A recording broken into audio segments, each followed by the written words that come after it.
আমার হাতের এই জিনিসটা দেখতে সাধারণ, কিন্তু এর কাজ ভাই অসাধারণ।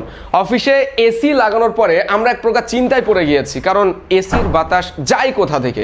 দরজা লাগানোর পরে দেখতে পেলাম যে দরজার সাইডে এবং নিচে প্রচুর ফাঁকা, যে কারণে এসি ঠিকই চলছে, বাট রুম ঠান্ডা হওয়ার আগেই বাতাসটা বের হয়ে যাচ্ছে। অনেকের দরজার নিচে দেখবেন অনেক পরিমাণে ফাঁকা থাকে, ওখান দিয়ে ধুলোবালি, তেলাপোকা, পোকামাকড়, হাবিজাবি সব প্রবেশ করে ঘরের ভিতরে। এসি চললে আবার বাতাস বের হয়ে যায়। তো আমরা এই জিনিসটা অনলাইনে পেয়েছি, যেটা সাইডে লাগিয়ে রেখেছি, যে কারণে দরজা যখনই লাগানো হয় সাইডটা একেবারে পুরোপুরি ব্লক। এখন আমরা নিচে আপনাদেরকে লাগিয়ে দেখবো যে এইটা আসলেই কেমন কাজ করে। এই জিনিসটার এক পাশে বোথ সাইড টেপ আছে, আমাকে প্রথমে এটাকে তুলে নিতে হবে ঠিক এইভাবে, এই জায়গাটায় আঠা। এবার দরজার নিচে লাগিয়ে দিব সুন্দর করে, যতটা পারবেন সমান করে লাগাবেন, তাহলে স্পেসটা সম্পূর্ণভাবে ব্লক হয়ে যাবে।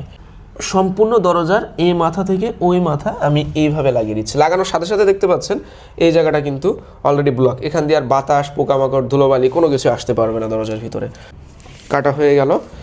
এবার যদি আমি দরজাটা লাগাই তো দেখেন নিচের জায়গাটা কিন্তু সম্পূর্ণ ব্লক হয়ে গেল, এখান দিয়ে আর বাতাস, পোকামাকড়, ধুলোবালি রুমের ভিতরে ঢুকতে পারবে না।